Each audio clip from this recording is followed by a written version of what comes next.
today we're going to be making the buttercream that I use for everything. Cupcakes, all the cakes, cupcakes and cakes, basically everything I do baking wise that involves frosting. I do this buttercream recipe. It is fantastic and I use it like every time I bake. So I'm going to show you how to do that today. So I can't speak today. Alright, I'm going to be showing you how I make my buttercream and the 2 or 3 things that you have to do every time to get good buttercream. And that's what I'm going to be doing today. So first, I'm going to explain it and then I'm going to do a time lapse with me doing it. So first you do the butter. So I'm just going to put the recipe right here. So you start off with the butter and then you just mix that up like crazy for like almost 5 to 10 minutes just to get it it should be like white, and it should have really increased in size just because you've been beating it like heck. And then you put in the powdered sugar. That's about 3 cups, and you can sift it or you don't have to, up to you. And you just add that in a little bit at a time. And then you add in the vanilla and the milk to the consistency that you want. I'm just gonna put it right there, but that's what I normally do. It's really up to you on the milk, just because it thins it out, or you can keep it thick depending on how you like it. So yeah, cue the time lapse.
Hey, thank you for watching. I hope you enjoyed the video. Make sure to like and comment below what you think I should bake next, or that you like a recipe that you have that you love.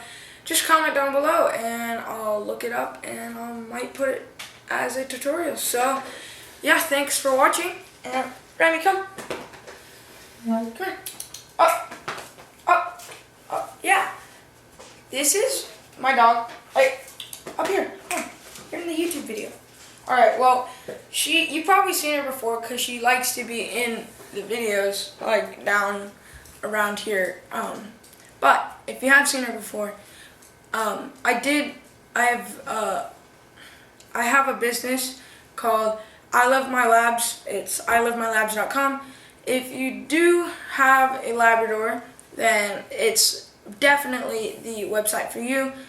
But if you do have any type of dog at all, there's dog toys and dog essentials on there. So I'll put that down in the description. Just check it out. It supports me, so if you guys want to support me, I did just get a new camera. So yeah, that website, that business that I started does support me. And I have a yellow lab, so it kind of is about her. You'll probably see a couple pictures of her on the website. So if you do like dogs, make sure to check that out. And thank you for watching all the way through the video. And remember, keep baking.